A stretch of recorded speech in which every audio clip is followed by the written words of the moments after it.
Shabbat Shalom, hermosas mujeres de oración. En este día pues vamos a empezar con el estudio del libro de Joel.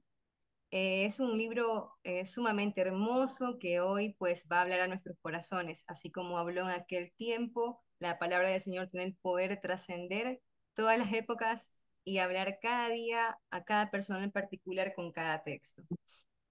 El libro de Joel trata, igual que los demás profetas que hemos estado viendo, ya vimos también, hemos estudiado varios profetas, hemos estudiado la profecía de Jonás, la profecía de Nahum, que es el cumplimiento de la profecía de Jonás, hemos estudiado el último libro que vimos, fue Oseas, sumamente hermoso, de verdad que ha trabajado en nuestros corazones, ha calado en lo profundo de nuestro ser. Yo estoy segura que cada una de las que están aquí en esta reunión han experimentado esto. El Señor ha estado barbechando, como decía en Oseas 10, en nuestro terreno árido y seco, para removerlo, para que pueda crecer la semilla, y ha sido realmente maravilloso.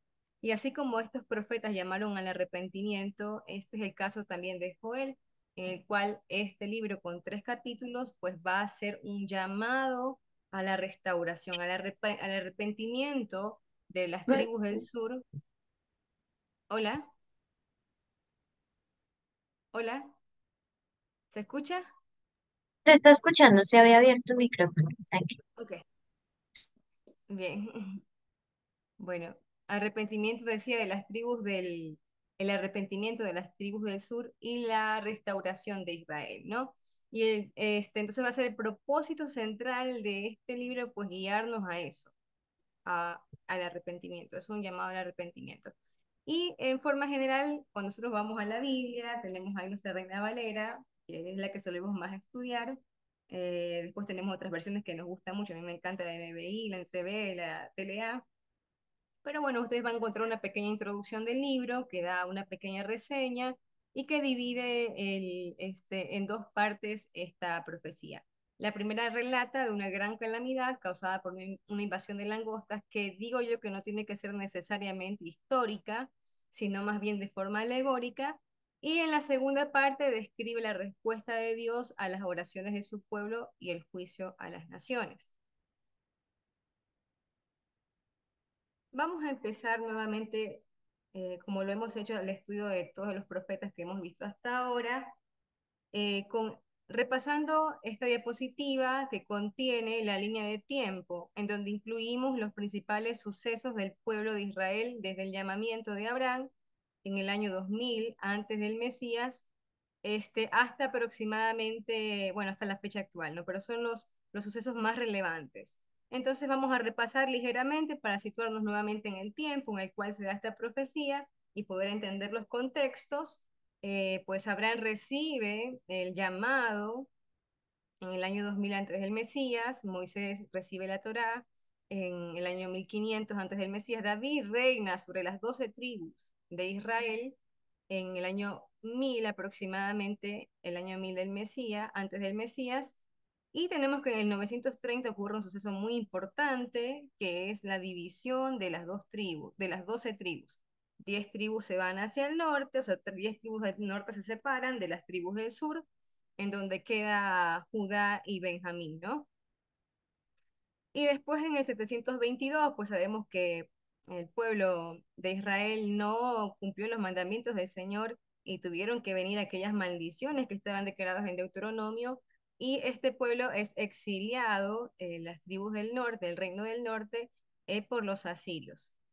En el año 605 empieza el exilio también de las tribus del sur, del reino del sur, porque también ellos dejarían al Señor. Estos exilios serían por 4 imperios: en el 605 Babilonia, en el 539 Medo-Persa, en el 331 Grecia, en el 168 aproximadamente, no son números aproximados, Roma. Y después tenemos un suceso muy importante que divide el tiempo, que es el nacimiento del Mesías, en el año 0, y pues el sacrificio en la cruz en el año 33, la destrucción del templo de Jerusalén en el año 70, después del Mesías, y después de muchos años más de 1900, casi 1900 años después de que quedan ellos sin templo en el año 70, pues también ellos son de alguna forma exiliados, son dispersados, ya no existe como territorio más Israel, vuelve a resurgir en un día en el año 1948. ¿No? Es un suceso muy importante y que incluso se va a tocar en esta profecía, así que tengamos este dato en cuenta. Y pues estamos hasta nuestros días a la espera pues del regreso de nuestro amado Señor y Salvador. Bueno, este libro he puesto un circulito acá porque más o menos el tiempo en el que se desarrolló, en que se escribe esta profecía, el libro de Joel, fue escrito probablemente, hay dudas con respecto a eso, y ya lo vamos a abordar, entre el año 835 y el año 800 antes del Mesías. Muy cercano a la profecía de Jonás. Se recuerdan que Jonás no profetizó para el norte, profetizó fue para Nínive, ¿verdad? Bueno, más o menos contemporáneo a este tiempo fue la profecía de Joel, pero esta profecía se dirige hacia el reino del sur. Hoy vamos a ver que esta profecía va dirigida específicamente para Judá.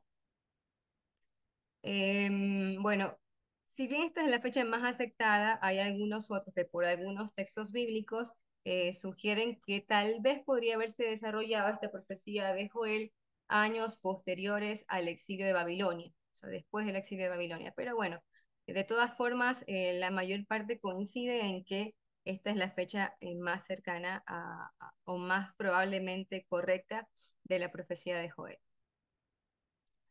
Bien, y esta teoría se basa en lo que dice en el versículo número 2, 1 y 2 en realidad de Joel, capítulo 1. ¿Por qué? Porque generalmente cuando leemos los profetas, empezamos a leer los profetas, vemos que dice primeramente el autor, ¿no? Digamos, por ejemplo, en el libro de Oseas que vimos recientemente, dice, palabra que Dios habló a través del profeta Oseas, hijo de Beri, en los años del rey, desde el rey Usías hasta el rey Ezequías, por ejemplo. Otro ejemplo sería también, también el profeta Amós, que también se identifica su profecía en los días del rey Usías y Miqueas lo hace en los días del rey Ezequías. Entonces, hay como estos profetas sí nos dejan saber en qué año estaban. Ellos se sitúan en el tiempo de acuerdo o narrándonos cuál era el rey de esa época, ¿no? En cambio, en este tiempo, en el tiempo de Joel, él directamente se presenta y lo que nos dice es, o sea, quien le habla directamente es a los ancianos. Dios habla directamente es a los ancianos. No nos habla acerca de que existiese un rey. Entonces, lo que se cree probablemente que en este tiempo quien estaría reinando de forma ilegítima sería esta reina Atalía. Tal vez alguna vez hemos leído acerca de ella. Pero esta mujer Atalía realmente fue una mujer sumamente malvada. Imagínense que ella era hija de Acab y de Jezabel, producto de ese matrimonio que eran, Acab fue rey, un rey muy perverso de las tribus del norte, del reino del norte, pero le da su hija al rey del sur, a Jorán. Entonces de ellos nace Ocosías. Cuando muere Jorán, Ocosías empieza a reinar, pero el reinado de Ocosías, que es el hijo de Atalía, fue muy cortito, fue de apenas un año. Él también hizo todo lo malo, como ellos adoraban a Baal, ellos fueron criados y fueron, digamos, instruidos con Jezabel, pues ellos llevaron al pueblo realmente a la adoración, a promulgar más todavía la idolatría y la adoración a Baal. Pero bueno, Ocosías muere al año. Cuando muere Ocosías, lo que hace Atalía es apoderarse del reinado, autonombrarse reina de Israel ilegítimamente y mató a toda la descendencia real, a toda la descendencia real. Sin embargo, hubo una mujer que se llamaba Josaba, que era hermana de Ocosías, que ocultó a uno de los descendientes reales, para que de esta forma no lo pudiera matar y pudiese haber después un rey en Israel, porque si exterminaba toda la descendencia de Israel, de toda la descendencia, la dinastía, digamos, de la dinastía real, pues no iba a poder haber otro rey. Entonces, este niño pequeñito se llamaba Joás. Ella lo esconde y saben que lo esconde nada más y nada menos que en el templo durante 6 años. 6 años estuvo escondido en el templo. Esta señora hizo algo muy bueno, Josaba, que tenía el temor de Dios en su corazón, estaba casada, como novela parece, pero es interesante saber el contexto, estaba casada con el sacerdote Joiada. Entonces, el sacerdote Joiada es quien esconde al niño en el templo. Y cuando ya habían pasado 6 años, el niño ya había crecido, tenía 7 añitos, porque empieza a gobernar cuando tiene 7 años, él lo presenta en el templo como rey y lo proclama rey. Al enterarse de esto, Atalía pues corre, rasga sus vestiduras, se presenta en el templo y pues no, pues todo el pueblo la derroca y piden que la saquen fuera del templo y allí la matan porque no querían derramar sangre dentro del templo, ¿no? Después se junta todo el pueblo, una vez más viene otra vez un avivamiento por obedecer al Señor, van hasta el templo de Baal, destruyen absolutamente todo y matan al sacerdote principal de Baal. Pero lo que se cree es que en este tiempo fue la profecía de Joel la que provocó digamos, esta proclamación del rey Joás, porque Joiada, al ver esta profecía, dijo para sí que el pueblo necesitaba tener nuevamente, volver al Señor, y tenía que volver pues a través de un rey que viniera del linaje de David. Y pues es así como se piensa que probablemente por el primer y segundo versículo de este capítulo 1, que sería el contexto se desarrollaría aparentemente en esta época, ¿no? No es 100% seguro, pero es muy probable que haya sido así. Bien, entonces, ¿quién es el autor de este libro? El autor de esta carta es el profeta Joel. ¿Qué significa Joel? El Señor es Dios, proclamando que Dios es soberano, que Dios, pues, a Dios le pertenece no solo Israel, sino también el mundo. El Señor es Dios y es el Dios verdadero. Es de los llamados profetas menores, cuando lo estudiamos dentro de nuestras Biblias, pues está entre los profetas menores, que no es menores porque sean ni menores de edad ni porque tengan menor rango, sino que es menores porque sus escritos son de menos líneas, contienen menos capítulos que los mayores como Isaías, Ezequiel, por ejemplo, Jeremías, ¿no? El comienzo del libro de Joel aporta el único dato conocido acerca de la personalidad del profeta, Joel, hijo de Petuel. Después de eso no se conoce nada más, no se sabe qué edad tenía, ni de dónde venía, ni dónde vivía, ni de dónde en qué región escribió esta profecía, solo se sabe que es el hijo de Petuel. Y su profecía contiene solamente 3 capítulos, pero va a anunciar tremendos acontecimientos que sucederían para las tribus del sur, incluso para el tiempo venidero, porque esta profecía aún está viva y se tiene que terminar de cumplir con el regreso del Mesías. Hemos titulado a Joel 1 como el lamento de Judá. Y le voy a pedir aquí a mi mamita Esther que por favor me ayude leyendo todo el capítulo, así damos un repaso eh, rápido de lo que contiene esta profecía en el capítulo 1. Amén, amén. Así dice el capítulo 1 de Joel. Comienza con devastación de la tierra por la langosta. Palabra del Señor que vino a Joel, hijo de Petuel. Oíd esto, ancianos, y escuchad todos los moradores de la tierra. ¿Ha acontecido esto en vuestros días o en los días de vuestros padres? De esto contaréis a vuestros hijos, y vuestros hijos a sus hijos, y sus hijos a la otra generación. Lo que quedó de la oruga comió el saltón, y lo que quedó del saltón comió el revoltón, y la langosta comió lo que del revoltón había quedado.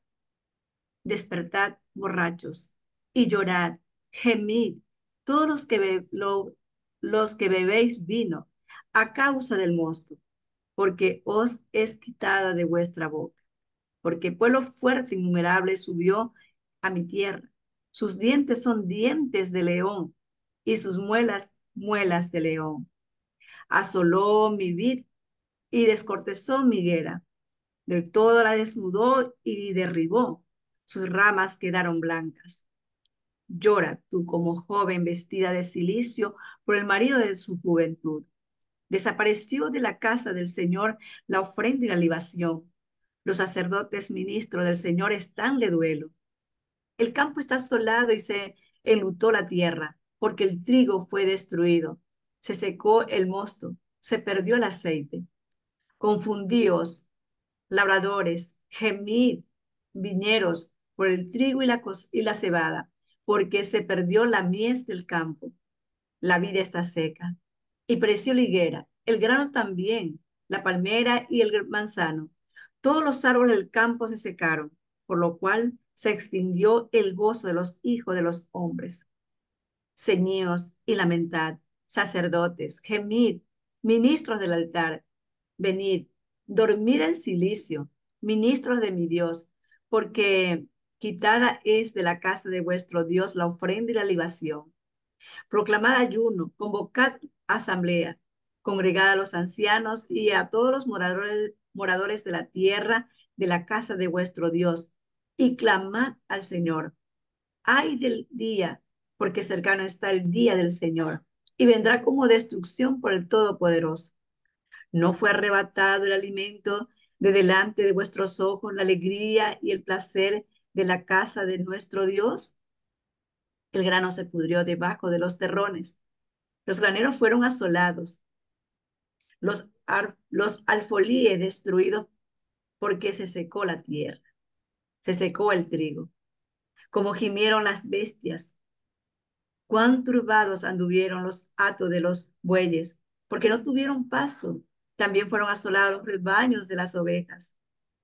A ti, oh Señor, clamaré, porque fuego consumió los pastos del desierto y llama abrazó todos los árboles del campo. Las bestias del campo bramarán también a ti, porque se secaron los arroyos de las aguas y fuego consumió las praderas del desierto. Amén.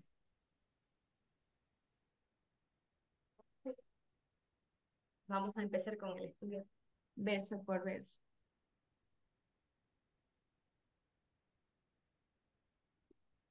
Joel 1 del 1 al 4 empieza diciendo, palabra del Señor que vino a Joel, hijo de Petuel.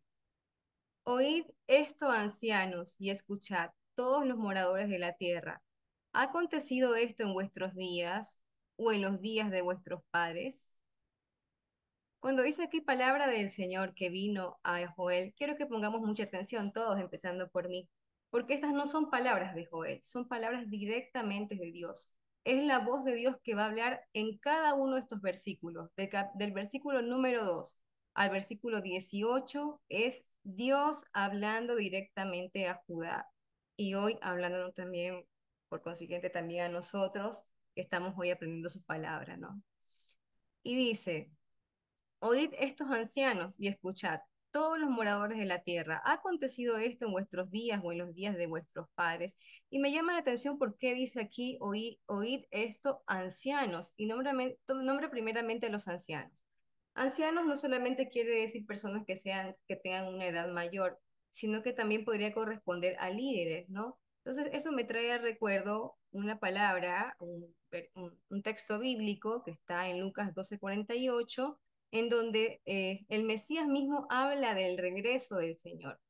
Y dice que el siervo que conoce la voluntad de su Señor y no se prepara para cumplir recibirá muchos golpes. En cambio, el que no la conoce y hace algo que merezca castigo recibirá pocos golpes. A todo el que se le ha dado mucho, se le exigirá mucho. Y al que se le ha confiado mucho, se le pedirá aún mucho más. Entonces, claramente el Señor primeramente llama a los líderes y después dice moradores de la tierra, porque al que más se le da, más le será exigido. Eso nos tiene que hacer temblar, porque el Señor nos ha dado a nosotros su palabra para que podamos compartirlas en nuestras casas, a nuestros amigos, ¿no? Y cuanto más toda esa palabra será demandado de nosotros. De esto vas a contar, dice, contaréis a vuestros hijos y vuestros hijos a sus hijos y sus hijos a la otra generación. Hace un llamado a que lo que iban a ver, todo esto que iban a ver, esta destrucción, pues no la olvidaran, sino que tenían que contarla, así como cuando estaban en el desierto y pasaron por todas esas circunstancias, que caminaron a través del mar abierto, que caminaron a través de un río también. todas las maravillas que Dios hizo y los milagros que hizo en el desierto, tenían que contarle a sus hijos y a los hijos de sus hijos, y de hecho por eso es el propósito de las fiestas, para recordar cada una de las obras maravillosas que hizo el Señor. En este caso también le dice al pueblo que tenía que contar toda esta destrucción que va a haber, toda esta calamidad que va a vivir la tierra de Jerusalén y de Judá, tenía que contarla a sus hijos, porque hay un proverbio que dice, un proverbio que no es de la Biblia, escrito por una persona secular, que dice que aquellos que no pueden recordar el pasado están destinados a repetirlo. Y como siempre decimos en cada estudio acá, es sabio aprender del error de los demás. Entonces, qué importante es no olvidar lo que ya pasó en el pasado, ¿no? No olvidar aquellos hechos para que no volvamos a repetir y caer en el mismo error. Y continúa diciendo, lo que quedó de la oruga comió el saltón, y lo que quedó del saltón comió el revoltón, y la langosta comió de lo que el revoltón había quedado. Entonces va aquí, en la versión Reina Valera que estamos leyendo, que es la 1960, de la cual he copiado el texto, nombra 4 plagas. Nombra a la oruga, que lo que quedó de la oruga se comió el saltón, que lo que quedó del saltón se comió el revoltón, que lo que quedó del revoltón terminó la langosta. Pero vamos a ir un poco más profundo para poder comprender qué representan estas plagas de forma alegórica. Vamos a ver otras traducciones que nos van a dar un poco más de luz. La versión TLA, que es la nueva traducción actual, nos dice, 4 plagas de saltamontes han venido sobre nuestra tierra. Así resume el versículo número 4. La TLA, 4 plagas de saltamontes han venido sobre nuestra tierra. La versión NTV, nueva traducción viviente, nos dice, después Después de que la oruga devoró las cosechas, el pulgón acabó con lo que quedaba. Luego vino el saltamontes y llegó también la langosta. Entonces acá nos nombran al pulgón y a los saltamontes, ¿no? Todos vienen de una misma línea, pero vamos a seguir leyendo porque vamos a tener más claridad. La versión NBI, que después de haber revisado, es la que más se acerca a la traducción, tal vez puede ser un poquito más correcta, o más acertada o más cercana, dice lo siguiente, lo que dejó el enjambre de langostas, la multitud de langostas, lo comió la langosta grande. Lo que dejó la langosta grande, lo comió la langosta pequeña. Lo que dejó la langosta pequeña, lo comió la langosta joven. Entonces, ¿es oruga o no es oruga? Porque la oruga viene de otra especie, ¿no? Aquí al parecer todas fuesen langostas. Vamos a revisar entonces ahora en la traducción desde las palabras hebreas en el diccionario, ¿no? Entonces, cuando nosotros vamos a revisar cada una de estas palabras que están con su traducción, han sido traducidas desde el hebreo, vamos a ver que en común son todas langostas, haciéndonos ver que se está hablando del mismo insecto y que lo más probable es que esto es nada más que etapas del propio insecto o del ciclo, digamos, de desarrollo del propio insecto. Y tenemos acá que la langosta en hebreo, la que se refiere o la que hace alusión como la langosta, que es de la que se come el final de todas las cosas, es gaza. Significa devorar y es una especie de langosta. Luego del revoltón dice que es heiket y una característica que tiene este es lamer. Así lo pone en la traducción. Es devorador, específicamente langosta, y se puede traducir también como pulgón o revoltón. Entonces las versiones que lo ponen como pulgón se están refiriendo al revoltón. Y acá tenemos al revoltón, que no es nada más que una langosta joven. Es decir, más joven que la langosta madura, ¿no? A la que le vamos a llamar de ahora en adelante langosta. Bien, después tenemos al arbé, que tiene su característica de que es una langosta que aumenta muy rápidamente, también es una langosta joven. Es un proceso más joven que el revoltón. Y finalmente tenemos a la que se denomina como oruga, la han traducido como oruga, que no es una oruga, sino que es una langosta mismo, en su etapa más joven, digamos que es como la oruga neonato o la oruga bebé. Digamos, no, perdón, no es la langosta bebé, la langosta neonata, específicamente. Y la palabra en hebreo es casilde, que significa devastador, oruga o pulgón. Entonces, ya sabiendo esto, podemos decir que, o podemos hacer referencia, que no es una oruga como se nos vendría a la mente, porque incluso el dibujito que yo les puse anteriormente tiene un gusanito y la oruga y la mariposa, como que todo el ciclo de la mariposa, pero no viene por ahí la alusión a la que se quiere hacer a través de esta profecía, sino que es todo un ciclo de desarrollo de la misma langosta, ¿sí? Entonces le vamos a nombrar a la que es la langosta bebé o la langosta neonata ninfa. En realidad todas se denominan ninfas porque son procesos evolutivos, pero para que a nosotros se nos quede el día de hoy le vamos a llamar a la jovencita, a la que no tiene alas, a la que es primaria, ninfa.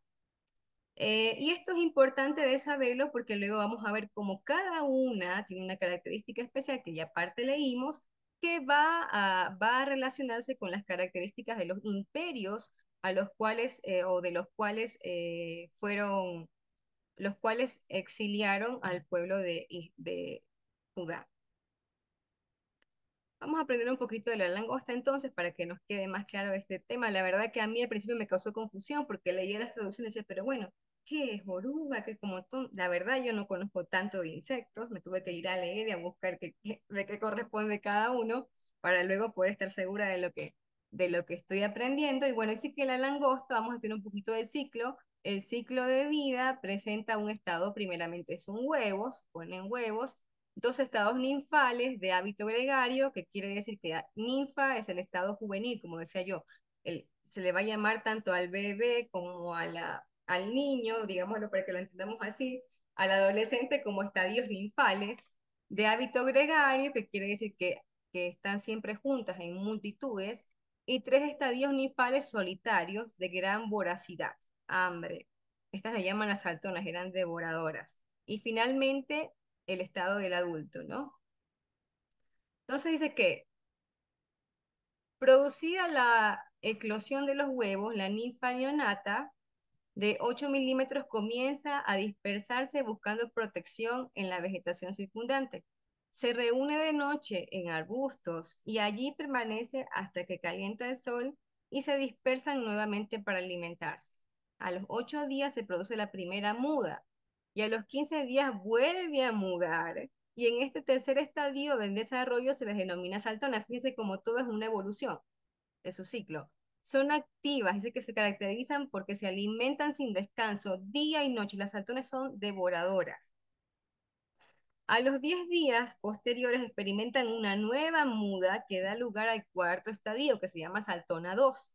Y luego sufre otra muda dando lugar a la saltona 3, que parecería que en este caso podríamos encasillar aquí al revoltón.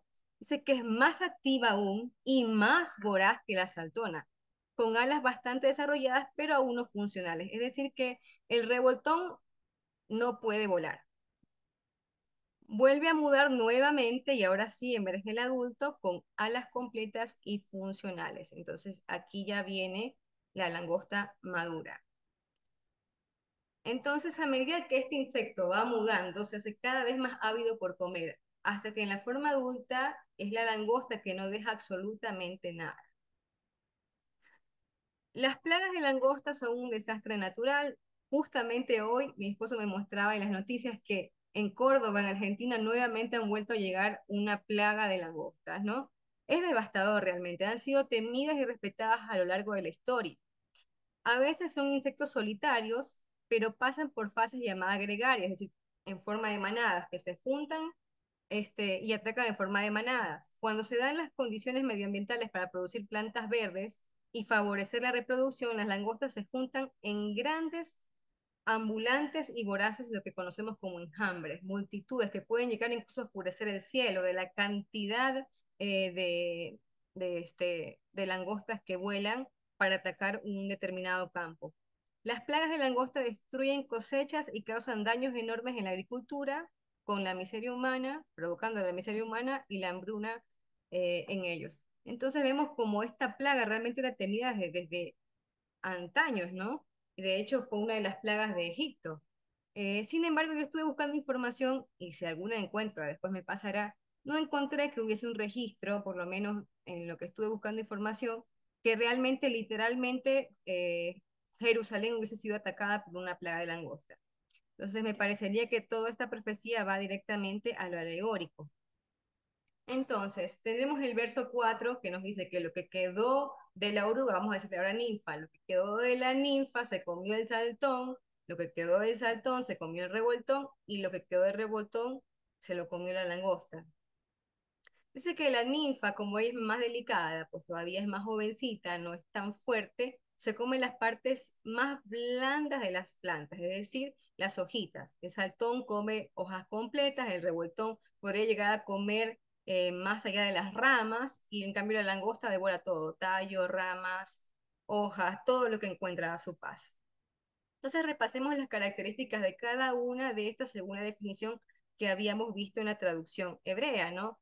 Ya vimos que esta es devoradora al máximo, la langosta madura es la que puede atacar, incluso en un comentario, eso no lo llegué a repasar, pero en un comentario escuchaba que pueden llegar a corroer el hierro, incluso así de fuerte es su ataque.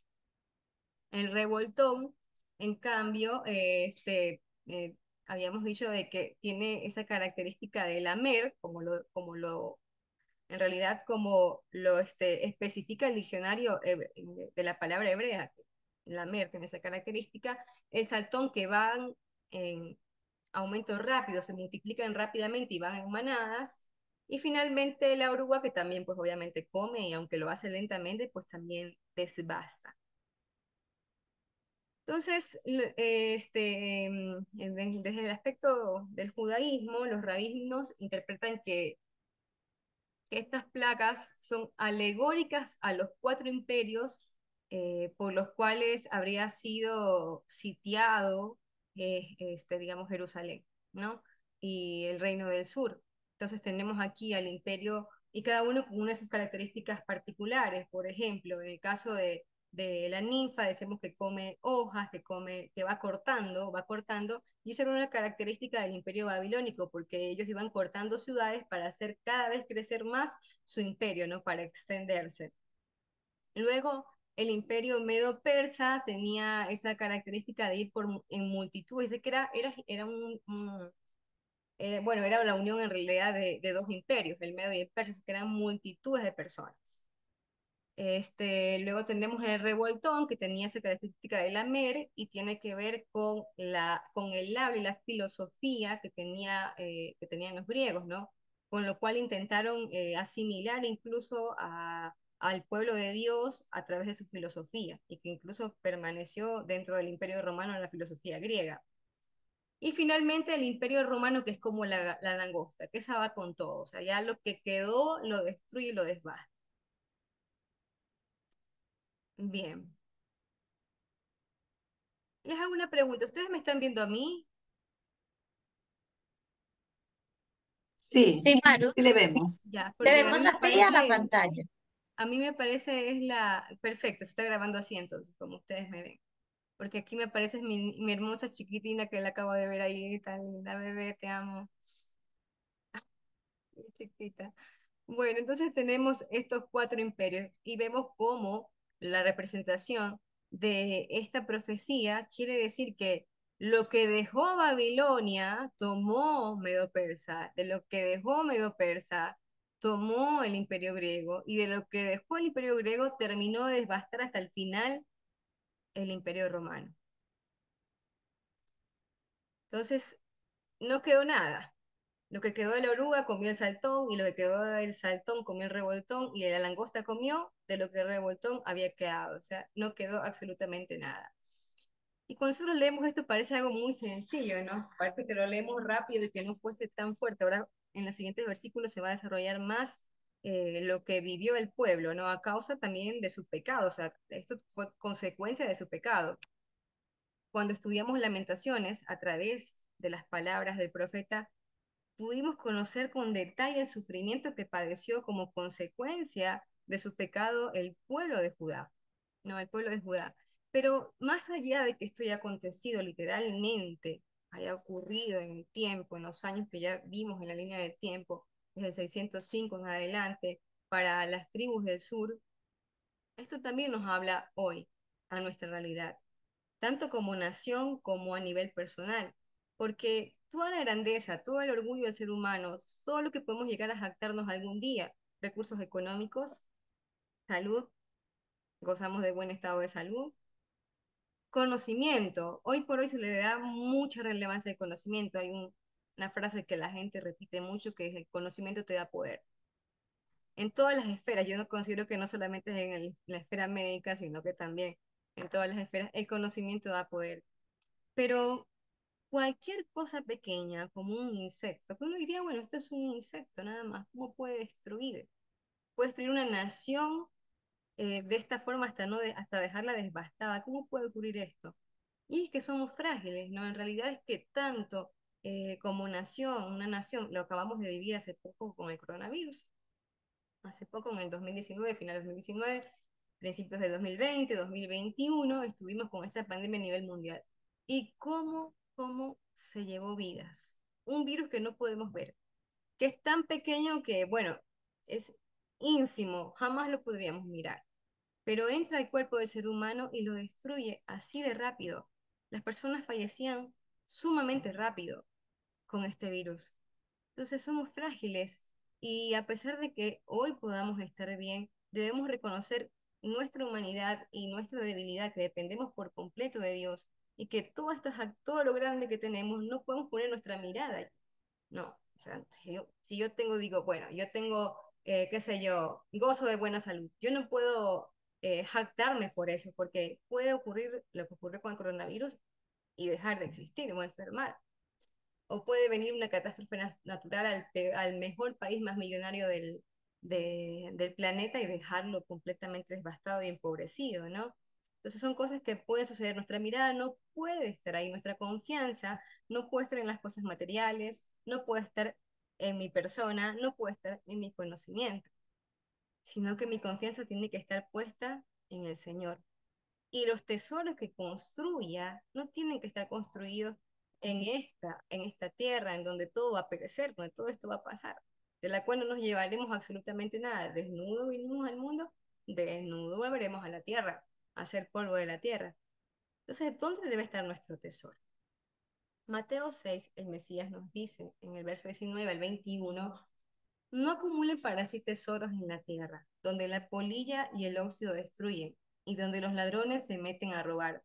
Más bien acumulen para sí tesoros en el cielo, donde ni la polilla ni el óxido carcomen, ni los ladrones se meten a robar, porque donde esté tu tesoro, allí también estará tu corazón. El Señor nos está aconsejando, Dios nos está hablando a través de estos versículos, con voz directa. Está hablando Judá, pero también nos está hablando el día de hoy a nosotros.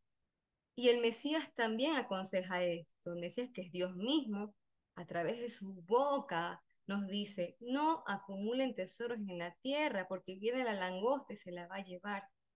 No acumulen tesoros en lo que es terrenal, sino que siembren su confianza, siembren sus tesoros en aquello en donde ni el óxido carcome, ni tampoco la polilla. Porque donde está tu tesoro, pues ahí estará tu corazón. Bien, Joel, vamos a continuar leyendo capítulo 1 del verso 5 al 7 dice, despertad, borrachos, y llorad. Gemid todos los que bebéis vino a causa del mosto, del jugo de uvas, porque os es quitado de vuestra boca.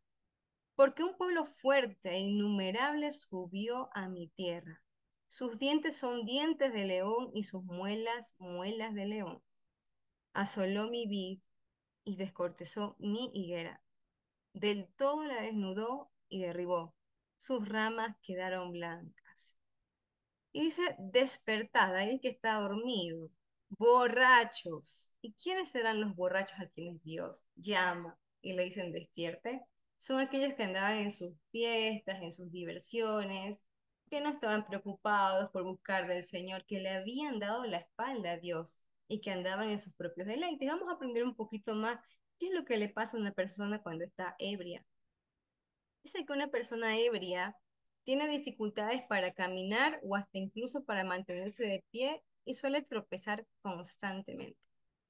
Su forma de hablar se vuelve poco entendible, la memoria parece cesar toda actividad durante determinados lapsos de tiempo.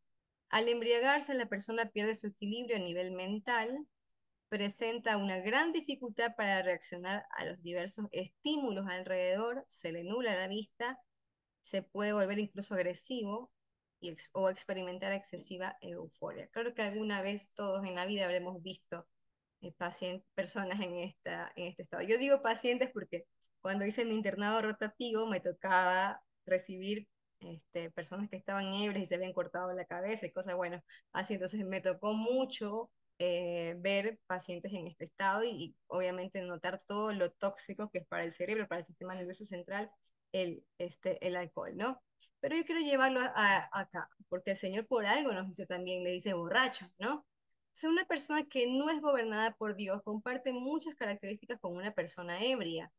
Dice que esta persona no tiene equilibrio y tropieza con facilidad, porque no tiene la Torah. Tiende a olvidar las cosas que hace su prójimo y actúa como si no hubiese hecho nada. O sea, no hay arrepentimiento en su corazón. Presenta una gran dificultad para reaccionar a los estímulos externos, a los de alrededor. Se le nubla la vista. Se le habla sobre lo que demanda el Señor, pero es como que es sordo, no escucha, no puede entender, no puede comprender, está alejado, endurecido su corazón y no permite que el Señor o que la palabra del Señor llegue hacia él, como le pasó a Faraón.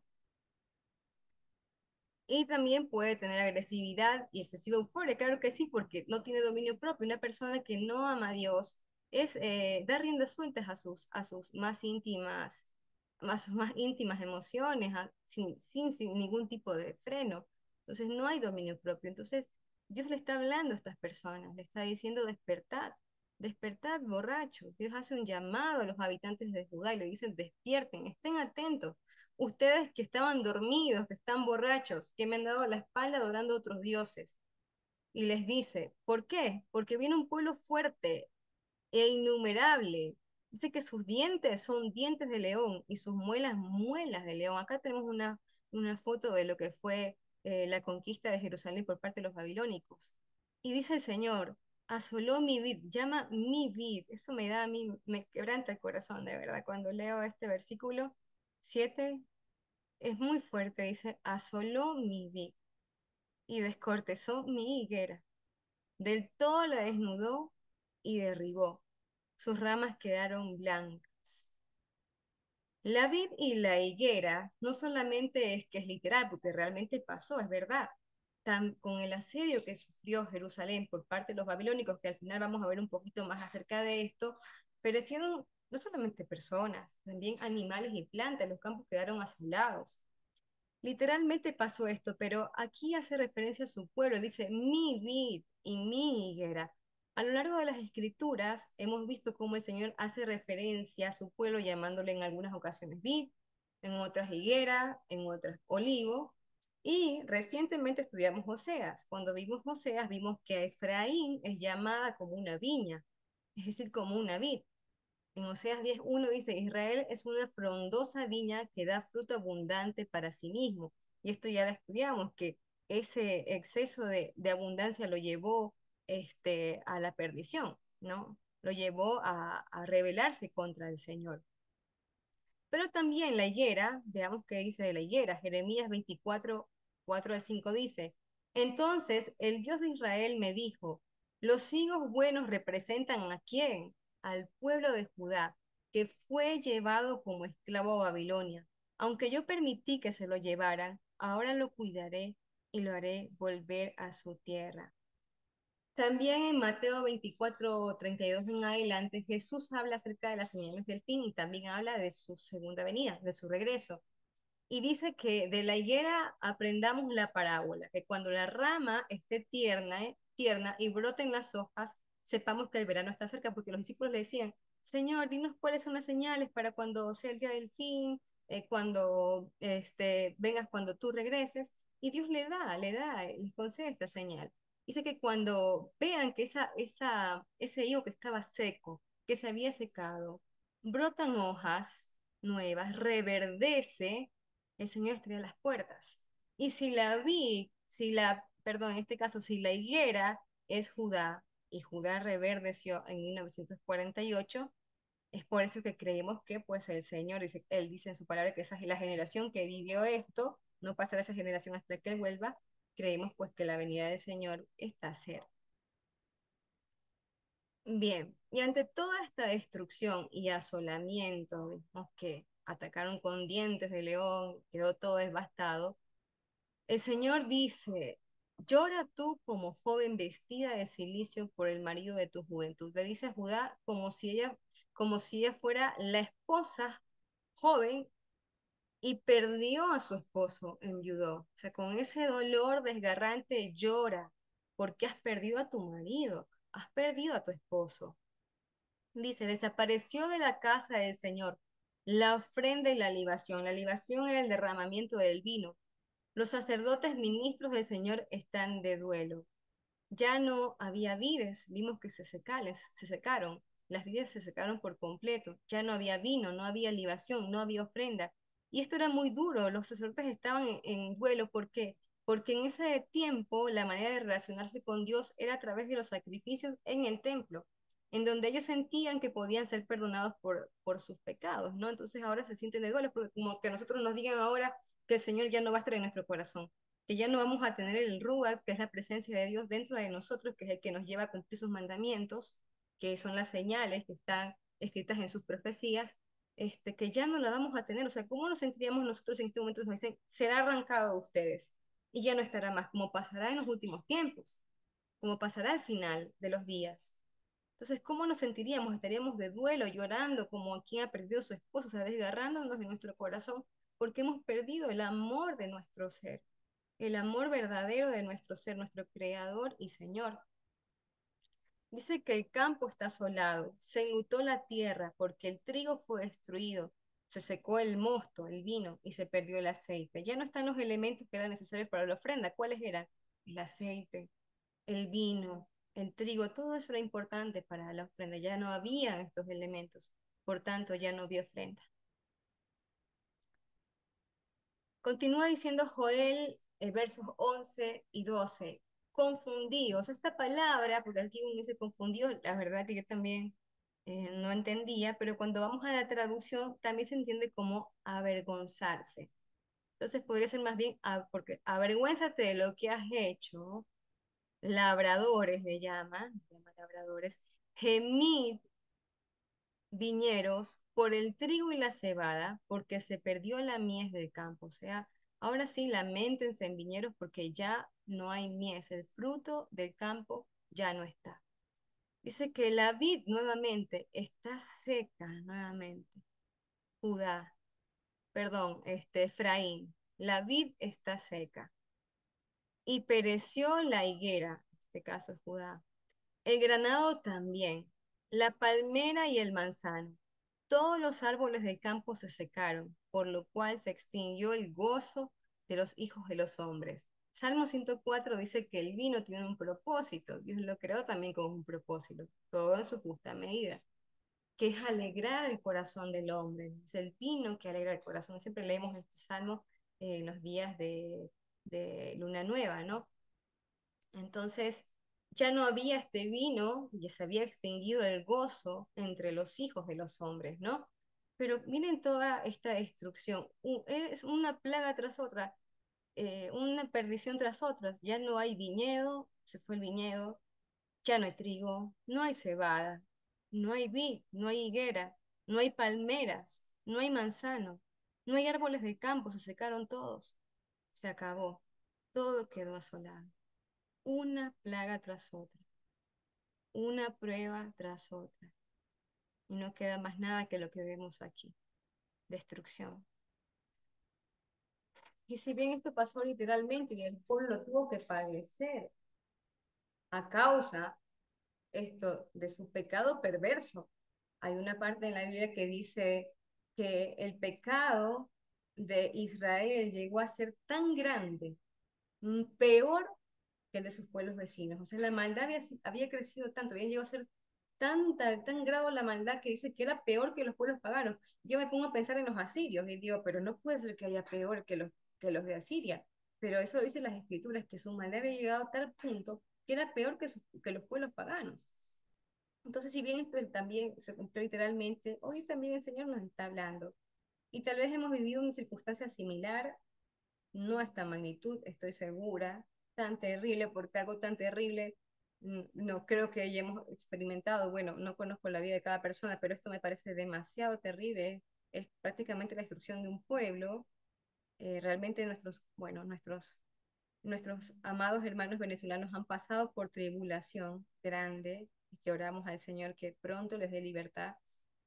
Pero a nivel personal, tal vez estemos pasando circunstancias duras, en donde estamos consecutivamente, así como Judá fue un imperio tras otro, vinieron los babilónicos, luego despedazaron los medos persas. Bueno, dentro de alguna forma los medos persas les dieron algún tipo de descanso porque les permitieron volver.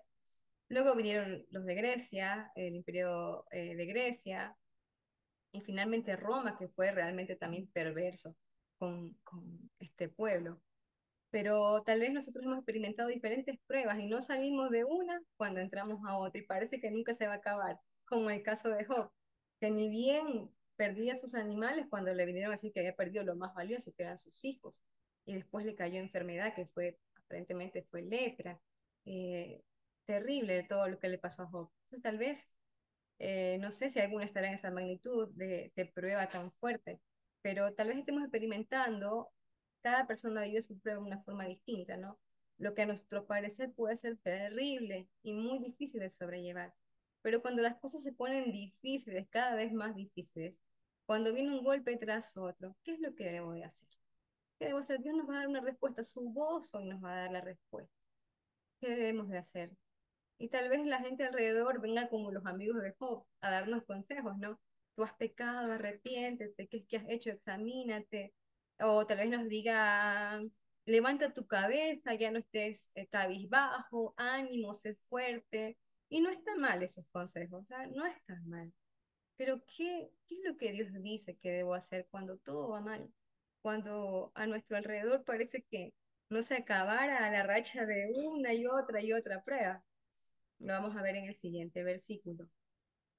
Joel 13 al 14 dice, ceñíos y lamentad, sacerdotes, gemid, ministros del altar, venid, dormid en silicio, ministros de mi Dios, porque quitada es la casa de vuestro Dios, de la casa de vuestro Dios la ofrenda y la libación, es quitada. Proclamad ayuno, convocad asamblea, congregad a los ancianos y a todos los moradores de la tierra en la casa del Señor vuestro Dios y clamad al Señor, clamar a Dios.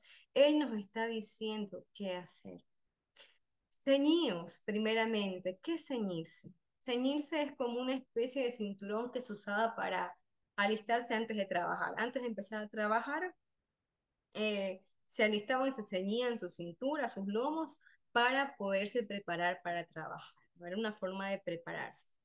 Y de esa forma, así como ellos se tenían que preparar, porque no solamente, a ver, si esto fue escrito antes del exilio de Babilonia, puede ser que haya sido así, es lo más probable, ¿sí? Pero si no fue escrito más bien más adelante, después del exilio de Babilonia, también esto tendría que ver con que ya viste lo que sucedió, viene más. O sea, ya pasó la oruga, ya pasó la ninfa joven, ahora síñete porque lo que viene, prepárate, ¿no? Entonces, a nivel personal, a nivel de nosotras, de nuestra actualidad, de lo que nos ocurre a nosotros en el día a día, ceñirse también puede ser la forma de prepararnos en cuanto a poder memorizar la palabra del Señor, poder prepararnos, estar fortalecidas en el Señor, memorizando su palabra, estudiando las escrituras, porque saben que cuando viene una dificultad, yo no sé si todas la habrán experimentado, cuando las cosas se ponen muy difíciles, como diría color hormiga, bien oscuras, pasa que a veces en ese momento de angustia, de dolor, sea por enfermedad, sea por una situación económica, la pérdida de un familiar, la circunstancia que nos lleva a nosotros a sentirnos devastados como estar recibiendo una plaga. La verdad que tal vez en ese momento no podamos ni siquiera leer la palabra. que tal vez no nos queden ni fuerzas, o nos sintamos tan confundidos, o estemos con mucho dolor en nuestro cuerpo, o sintamos atribulados y no podamos llegar a leer sus palabras, lo único que nos va a fortalecer es aquello que hayamos guardado aquí, en nuestro corazón. Nuestro corazón, que se traduce como, que es lev, la palabra hebrea, que es realmente pensamiento. Entonces, lo que hayamos guardado en nuestra memoria, en nuestro pensamiento, es eso lo que nos va a ceñir y nos va a preparar para lo que pueda venir más adelante. En el Salmo 62:1 dice, es un versículo muy hermoso, dice, en Dios solamente está callada mi alma, o sea, solamente en Dios mi alma encuentra tranquilidad. En medio de la tribulación, de la desesperación, del dolor, de la preocupación, de lo que estemos pasando, solamente en Él, que es su palabra, está callada mi alma, está quieta, reposa, encuentra su paz. De Él viene mi salvación, dice el salmista. Él solamente es mi roca y mi salvación. Él es mi refugio, no resbalaré. Entonces, cada vez que memorizamos su palabra y decimos, Señor, tú eres escudo alrededor de mí, mi roca y el que levanta mi cabeza. Cada vez que memorizamos su palabra que dice, estad quietos y entender y reconocer que yo soy Dios. Cada vez que vengan las pruebas, esas palabras van a venir a nosotros y nos van a fortalecer nuestro corazón. Entonces, eso tiene que ver también con ceñirse. En el verso 14, el Señor dice que ¿qué es lo que tenemos que hacer? Ceñirnos y a la vez también proclamar ayuno. No, el Señor dice, ayuna y clama a mí. Convoca asamblea, congrégate y clama al Señor. Entonces, ¿qué es ayunar? ¿Qué es realmente ayunar? ¿Mm? Ayunar, y eso he escuchado un comentario que me dio risa, porque la verdad que es así. Realmente el comentario que tiene Descubre la Biblia, yo sé, es muy bonito, se lo recomiendo. Yo he tomado mucho de eso. A mí me fortaleció mucho, la verdad que me habló, y como cada una de las enseñanzas que tiene Descubre la Biblia son realmente edificantes. Uno puede estudiar la palabra verso por verso, irse a lo más textual, irse a lo más metódico, pero que te enseñe, que realmente la palabra tenga para ti un mensaje profundo, pues yo lo hallo mucho en estos mensajes. Y pues en alguno de estos escuchaba que decían que ayunar no es como hacer una huelga de hambre a Dios, es decir, voy a ayunar, es una huelga de hambre a Dios para que cumpla mi petición y me dé lo que yo necesito. Voy a ayunar, pero ayunar para que Dios me lo dé, me lo dé, me lo dé, me lo dé. Sea como sea, Dios me lo dé. Quiero un trabajo, voy a ayunar para que Dios me dé ese trabajo. Quiero, bueno, hay personas que están ayunando por otras personas y no saben bien si son sus esposos o sus esposas, ¿no? Reclamando lo que no saben si realmente es de ellos, ¿no? Pero me gustó como decía acá de que no puede ser el ayuno como una forma de hacer una huelga de hambre. Es como que ustedes han visto las cucarachas cuando se le pone baigón, están ahí, te patalean. Bueno, más o menos así. Más bien el ayuno, ¿qué es el ayuno verdadero? El ayuno es morir a la carne. Cuando yo muero, cuando dejo de alimentar mi carne, estoy literalmente muriendo a mi carne. Entonces el ayuno es una negación a mi carne, es morir a mí mismo. Y el ayuno es una representación de abandonar el mundo para poder abrazar la voluntad de Dios. Cuando yo ayuno, no ayuno para hacer mi voluntad. Ayuno porque yo quiero conocer la voluntad de Dios y quiero que su voluntad se cumpla en mí, aunque a veces duela, aunque a veces la voluntad de Dios no nos parezca la mejor, pero sabemos que si bien a corto plazo no se ve bien, va a llegar el día en que diremos, qué buena fue esa prueba. Gracias, Señor. Gracias porque me permitiste transitar, me acompañaste y estuviste allí. Y no lo hiciste a mi manera, sino que lo hiciste a la tuya y tú siempre tuviste razón. Entonces, qué lindo es lo que el Señor nos dice, la forma como nos debemos acercar a Él, muriendo nosotros mismos, presentándonos en ayuno y en clamor delante de Él. Salmo 151:17 dice que los sacrificios a Dios son el espíritu quebrantado. Entonces, en otro dice, sacrifica alabanzas, fruto de labios, también. En este caso, el sacrificio a Dios es un espíritu quebrantado, el corazón contrito, arrepentido. ¿Qué es contrito? Es un corazón que está arrepentido sinceramente, que está aplastado, que está triturado, que está barbechado. Podemos agarrar ese término que traíamos de Osea, ¿no? Arrepentido, ese corazón arrepentido y humillado, dice que Él no despreciará al Señor. El Señor no va a despreciar, el Señor conoce la intención de nuestro corazón y sabe cuando nos hemos arrepentido de corazón y Él no nos va a desechar. Un ejemplo de ayuno en busca de salvación de toda una nación o de todo un pueblo en este tiempo, porque realmente estaban viviendo en el imperio, bajo el gobierno del imperio medo-persa, fue el ayuno que invocó Esther en el tiempo en que ellos, por la dureza de Amán, pues iban a ser destruidos todo el pueblo de todos los judíos que estaban viviendo justamente en el imperio medo-persa. Entonces ella convoca el ayuno y Dios termina dando una respuesta positiva a este ayuno. Todos, como un solo hombre, ayunaron. Y el Señor los libró, o sea, les permitió defenderse de este ataque a través de este hombre, Amán. Entonces, amadas hermanas, es tiempo de buscar al Señor en las circunstancias en las cuales nos encontremos, no importa en qué circunstancias nos encontremos el día de hoy. Puede que tal vez hoy no estés en una prueba, que hoy estés gozosa, estés muy feliz, gloria a Dios, porque Dios también nos da descanso. Todo eso es bueno. Si estás pasando por una aflicción, también, también es bueno. Es difícil, pero es bueno. Busquemos al Señor mientras Él pueda ser hallado, porque va a haber un momento en que Él ya no va a poder ser hallado. Entonces, no endurezcamos nuestro corazón como Faraón, sino que proclamemos ayuno, vengamos delante del Señor y clamemos delante de Él.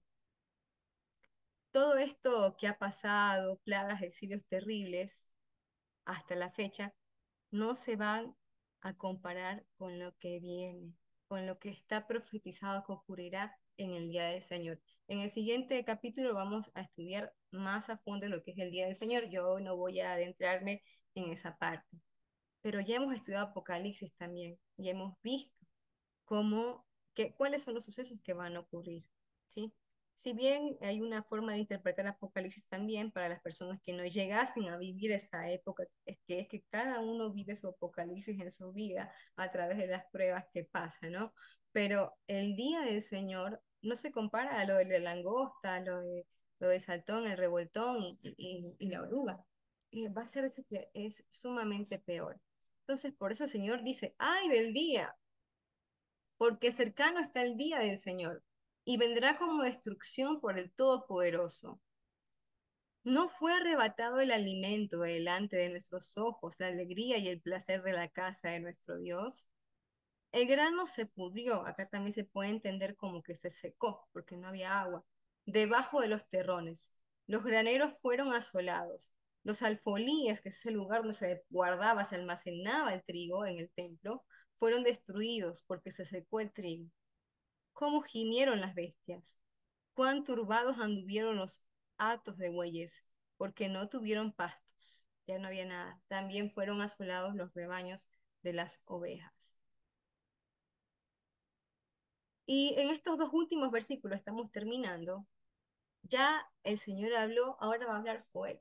Joel va a decir lo que alcanza a decir, las palabras que tiene después de escuchar tremenda profecía de destrucción que se avecinaba prontamente para su pueblo. Y Joel dice, a ti, oh Señor, clamaré, porque fuego consumió los pastos del desierto, y llama abrazó todos los árboles del campo. Dice que las bestias del campo, dice Joel, bramarán también a ti, porque se secaron los arroyos de aguas, y fuego consumió las praderas del desierto. Y si bien las bestias del campo también puede ser literal, así como se secaron se secó la vid y se secó la higuera, las bestias del campo también puede ser una alegoría para referirse a los gentiles, específicamente a las 10 tribus del norte que se dispersaron. ¿Y por qué no es la primera vez que podemos encontrar que en las escrituras, a lo largo de las escrituras, se nombra a los gentiles o a los que se habían apartado y dispersados como animales? Eh, Se lo suele nombrar así, lo podemos recordar de Hechos 10, la visión que tuvo del lienzo Pedro. En la visión que tuvo Pedro, él veía en el lienzo animales, todo tipo de animales que no eran animales aptos para la comida, no eran alimentos. Y el Señor le decía, Mati, come, ¿verdad? ¿No? Y luego el Señor le revela que esos animales son, que estaba viendo, o sea, esos animales impuros eran, no eran nada más que las ovejas perdidas de la casa de Israel. Entonces, asimismo, en este tiempo también aquellos que se habían apartado, que se habían dispersado, bramarán por el Señor, porque se secaron los arroyos de aguas y el fuego consumió las praderas del desierto. El capítulo 1 que hemos estudiado hoy, este capítulo, habla de toda esta terrible destrucción, pero el Señor nos habla de destrucción, pero también nos da esperanza. ¿Por qué nos da esperanza? Porque Él dice, en medio de todo esto, clama, ayuna y busca al Señor. O sea, Él nos manda a arrepentirnos, nos manda a buscar de Él, le manda a este pueblo a clamar, a ayunar y a buscar al Señor. No quiere decir que el juicio no cayese sobre Jerusalén, porque Jerusalén padeció el fruto de su pecado, pero tal vez no se salvara el cuerpo, mas el alma, que es eterna, sí se salvará. Salmo 50, 14 al 15 dice, sacrifica a Dios alabanza y paga tus votos al Altísimo. E invócame en el día de la angustia y te libraré y tú me honrarás. Entonces el Señor nos está diciendo, bueno, arrepiéntete de lo que has hecho. En medio de tus circunstancias, sacrifica alabanza al Señor. Paga los votos que ya hiciste al Señor cuando prometiste que lo ibas a servir. Cuando dijiste todo lo que el Señor diga, haremos y obedeceremos. Cuando dijimos eso en el desierto, ¿no? Refiriéndonos, me refiero yo a nuestros antepasados, que dijeron a una sola voz. ¿Y qué pasó tiempo después? Se olvidaron de lo que habían dicho. Entonces, dice el Señor, paga tus votos al Altísimo. Entonces, invócame en el día de la angustia, cuando estés afligida, en el día de la angustia, en el día del asolamiento, de la destrucción, invócame, dice que el Señor dice que Él te librará. Y entonces tú le honrarás. Y puede ser que nos libre literalmente, ¿no? Bueno, acá este, se cumplió la profecía y tuvo que transcurrir todos estos imperios que asolaron a Jerusalén, a las tribus del sur. Pero tal vez a nosotros, en nuestras vidas, en nuestros problemas que tengamos, en nuestras pruebas, tal vez el Señor nos libre literalmente, nos saque de esa enfermedad, nos saque de esa prueba, nos saque de esa situación. Pero también puede ser que librarnos significa que nos libre de perdernos de Él. Porque si nosotros estamos en una situación difícil y no estábamos caminando en sus mandamientos, no estábamos obedeciendo, en este caso, digamos que se trate por desobediencia, entonces se puede perder tu alma. Viene el Señor y te libra, dice que Él te librará. Tal vez no te libre de la consecuencia de tu pecado, pero te librará de que veas la muerte eterna. Entonces, el juicio de Dios, la disciplina de Dios, en el caso que fuese así, como fue en el caso de Judá, también es una muestra de su misericordia, porque esa tribulación nos lleva a arrepentirnos, a clamar, a ayunar y a volvernos a Dios. Entonces, Él nos librará de la muerte eterna. Bueno, pero puede ser también que, si bien acá, en el caso de el Reino del Sur, las plagas llegaron como consecuencia de toda esa idolatría que habían cometido y que la maldad había subido hasta el Señor, la maldad era tan grande, hay ocasiones que una persona puede estar permaneciendo en el Señor, obedeciendo su palabra, como dice mi esposo, hasta donde le da la mente, hasta donde pueda, porque somos polvo y eso es real. El Señor también lo dice, está escrito en Salmos. Él reconoce que somos polvo, que somos humanos, ¿no? No somos perfectos, queremos, anhelamos ser perfectos, pero puede ser que estemos en este caminar del Señor obedeciendo su palabra, intentando adorarlo, servirlo, y de pronto viene destrucción, enfermedad, una prueba tras otra. Y es que el Señor quiere trabajar con nuestros corazones como el oro tiene que ser purificado y si no pasa por fuego no puede ser purificado. El oro más valioso es aquel que pasó por fuego y fue librado de todas sus impurezas. Entonces también el Señor nos quiere purificar. Fíjense todo lo que pasaron y padecieron los discípulos. Dice que el discípulo no es mayor que su maestro. Entonces, fíjense todo lo que vivió el apóstol Pablo, cómo ellos murieron, el apóstol Pedro. Cada uno de ellos pasaron por tremendas aflicciones y persecuciones. Ellos no estaban pecando. Porque no falta, hermanos, y esto es algo que tenemos que tener mucho cuidado, no falta que cuando una persona está sufriendo, alguien se acerque a decirle, ¿en qué pecado estás? ¿No? Entonces, es muy doloroso eso, escucharlo. A ver, yo sé que en esta comunidad no existe, ¿no? Porque nosotros hemos aprendido del Señor, pero a mí me tocó vivir en el hospital en el que hice mi internado, que llegaban a predicar, y mi mamá también lo sabe porque ella una vez estuvo internada, llegaban a predicar los evangélicos y le decían a las personas que estaban con dolor, gritando y sufriendo, arrepiéntete de tu pecado porque estás pagando la consecuencia de tu pecado. Tú estás enfermo porque estás en pecado, tienes que saber qué pecado es. Y no siempre es así, hermanos. El mismo Salmos 40 lo hace ver. Salmos 40, siendo David, que David había pecado con Bexabé, ¿sí? Nos hace ver cómo ahí aprendimos cuando estudiamos ese capítulo de Salmos 40, cómo hay diferentes formas de que una persona llegue a una enfermedad. En ese caso, David estaba enfrentando una enfermedad como consecuencia de su pecado con Bexabé, pero no siempre es así. Entonces tenemos que tener mucho cuidado, porque en otras ocasiones puede ser que el Señor nos esté puliendo. A los apóstoles no les pasó eso porque estaban en pecado, no les pasó, sino que tenían que ser purificados, tenían que pagar ese precio, porque Jesús se lo había declarado ya. Entonces, la aflicción también puede ser como un proceso que esté viviendo la persona para ser más agradable al Señor, para ser más gratos, para llevar más valor grato delante del Señor. En otras ocasiones también puede llegar a ser que una persona necesita desarrollar gratitud y valorar lo que el Señor le ha dado, porque a veces vivimos en medio de quejas, nos quejamos y me pasaba mucho que nos quejábamos de aquí, de allá, y no vemos lo que el Señor ha hecho, lo grandoso, estamos fijándonos en el punto negro de la página blanca, y solamente vemos el punto negro. Entonces tiene que venir una calamidad, una aflicción para que te haga reaccionar y te haga ver que el Señor te ha dado tanto y por qué no estás sacrificando, por qué no estás dando alabanza, ahora vas a sacrificar alabanza en medio de la tribulación, porque el Señor necesita moldear nuestros corazones. Y otras veces necesitamos pasar enfermedad o pruebas para doblegar un corazón endurecido. Hay personas que si no es a través de la enfermedad, no aceptarían nunca a Dios. Hay personas que aceptan al Señor en la última etapa, en el dolor más profundo de sus vidas. Y es necesario que lleguen allí para que no se pierda su cuerpo, pero no se pierda su vida eterna, no se pierda su alma. Entonces, también muchas veces Dios azota a sus hijos con pruebas difíciles porque necesita doblegar el corazón endurecido. Y es mejor así.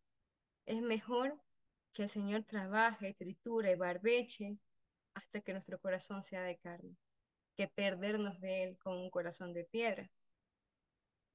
Entonces, cuando estemos a través de esta situación, ya no importa que sea por pecado, porque estamos siendo purificados, porque nos hemos desviado del Señor, quejándonos, porque hemos endurecido nuestro corazón, cualquiera que sea la situación en la que cualquiera de nosotros podamos estar viviendo, el Señor nos dice que debemos ir a clamar, debemos ir a clamar, ahí postrarnos en medio de nuestra aflicción, postrarnos delante de Dios. Y fíjense que el Señor no dice orar, dice clamar. Lo leímos en el versículo anterior, clamen a mí. Y Joel está diciendo, Señor, clamaré. O sea, no está diciendo oraré, porque cuando nosotros oramos, obviamente que orar es fundamental. Pero hay una diferencia entre orar y clamar. Cuando nosotros oramos, Generalmente estamos más tranquilos, escogemos las palabras que vamos a decir, nos referimos al Señor con también las palabras más adornadas que podamos darle a nuestro Padre, pero cuando estamos en aflicción, cuando hemos tocado fondo, ahí solo nos queda clamar. Nos queda, ahí sale lo que hay dentro del corazón. Es un grito de desesperación. Es humillarte y rendirte hasta lo máximo delante del Señor, reconociendo que Él es soberano, no haciendo un berrinche como una cucaracha, como algo, como les decía yo, reconociendo que es el soberano, pero a la vez también aferrándonos a su misericordia.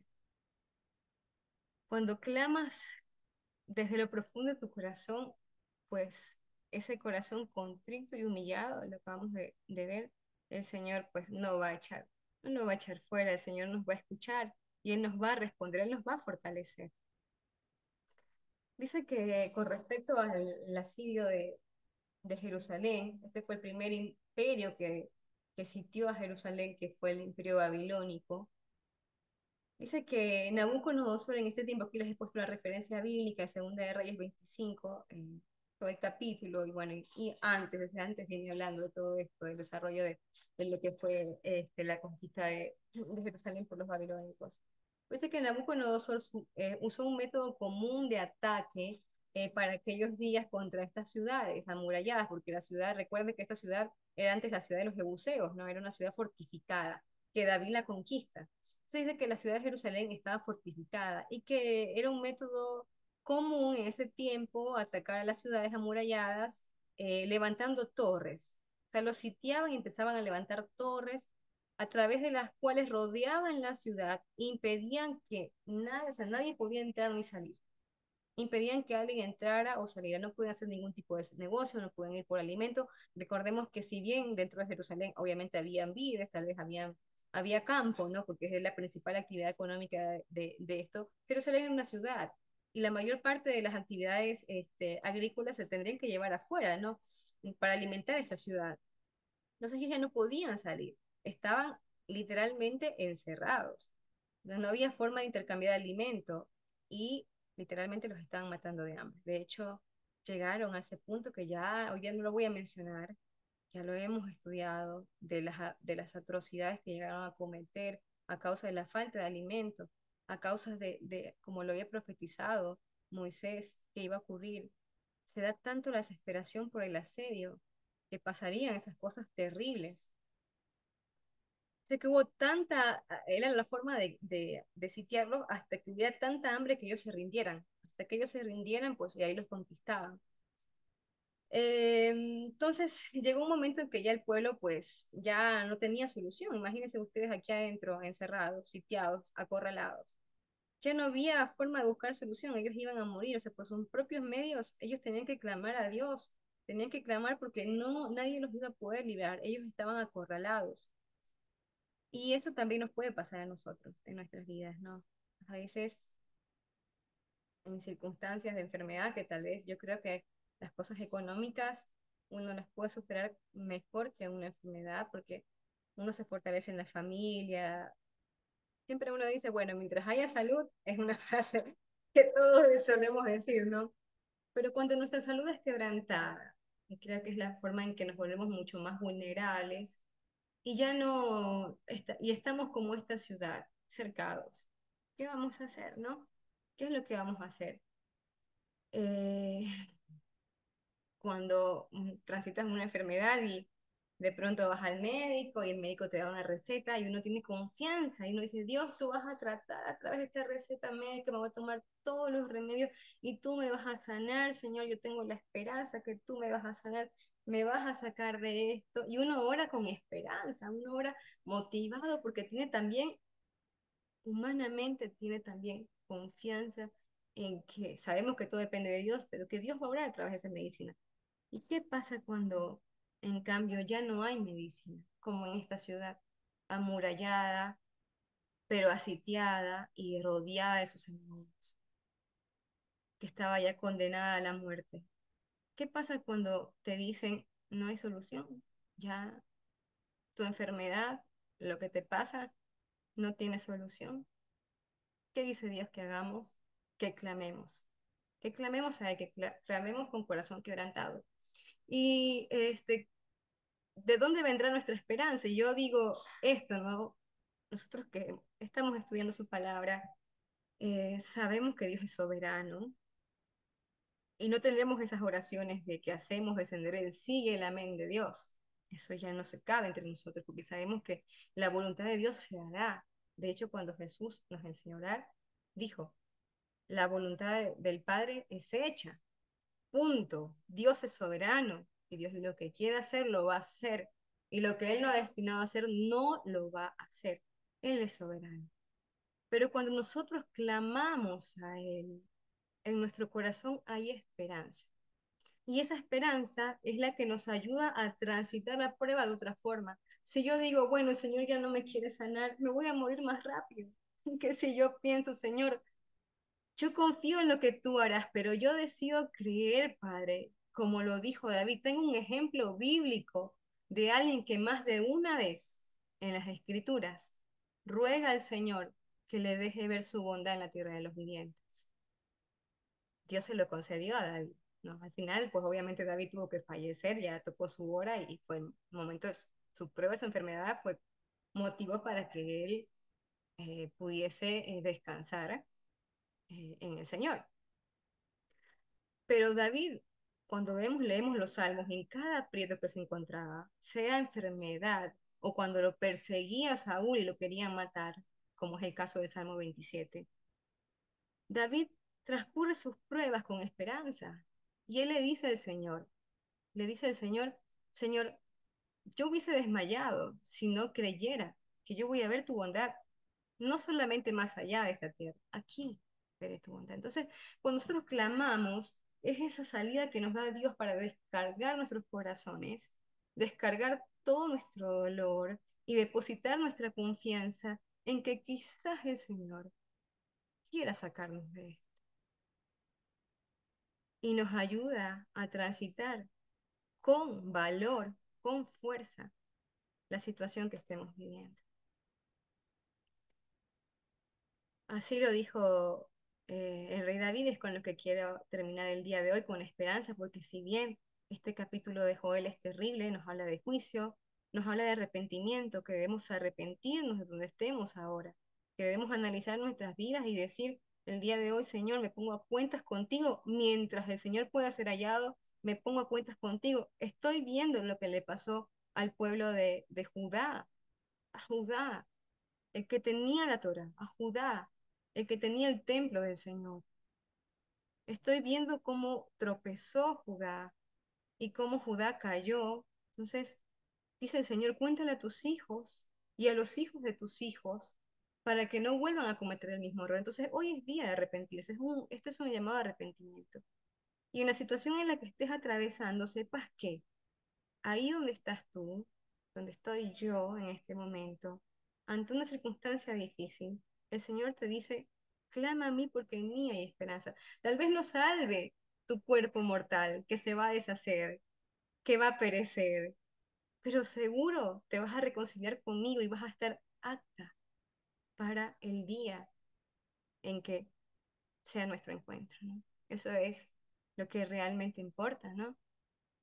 Eh, Mantendremos nuestra esperanza y sabemos que el Señor hará su voluntad, pero transcurrimos en las tribulaciones clamando, ayunando y sabiendo que hubiese desmayado si no creyese que veré la bondad en la tierra de los vivientes. Aguarda al Señor, esfuérzate y aliente su corazón. Cuando espero en el Señor, mi corazón se alienta y sí, espero en él. Señor, te doy gracias, Señor, por este estudio, Señor, de Joel, que es un llamado al arrepentimiento, Señor. Tú quieres restaurar, Señor. Tú vas a restaurar, no lo quieres hacer solamente. Tú vas a restaurar a Israel, Señor. Tú unirás los dos palos, Señor. Unirás la vid con la higuera, Señor. La higuera reverdecerá, Señor. La vid volverá a dar su fruto, Señor. Y en un solo, Señor, en un solo pueblo unirás, Señor, tanto Judá como Israel, Señor. Y vendrás por nosotros, Señor. Permítenos tener un corazón arrepentido, que podamos comunicar esta verdad A nuestros amados, Señor, te pedimos por nuestra familia que no te conoce, Señor, que está como esos ebrios, borrachos, que no pueden ver, que no entienden, que tropiezan, Señor, una y otra vez, Señor, a causa de la falta de tu consejo, Señor. Mira nuestras familias, Señor, ten misericordia, Señor, abre sus ojos para que vean las maravillas de tu ley y úsanos, Señor, para poder ser ese chofar, Padre, que anuncie tu palabra, Señor, como lo fue Joel en su tiempo, Padre. Gracias, Señor, porque tu palabra nos fortalece. Gracias porque tú mismo nos dices, Señor, que debemos clamar a ti, porque tú nos librarás en el día de la angustia, Señor. Que podemos reposar en ti y saber que todo lo que tienes para nosotros, Señor, es bueno, Señor. Gracias, Padre, porque a los que te aman a ti, Señor, todas las cosas le ayudan para mí. Gracias, Señor, por este tiempo, Señor. Gracias por tu revelación y tu palabra. En el nombre de Yeshua. Amén.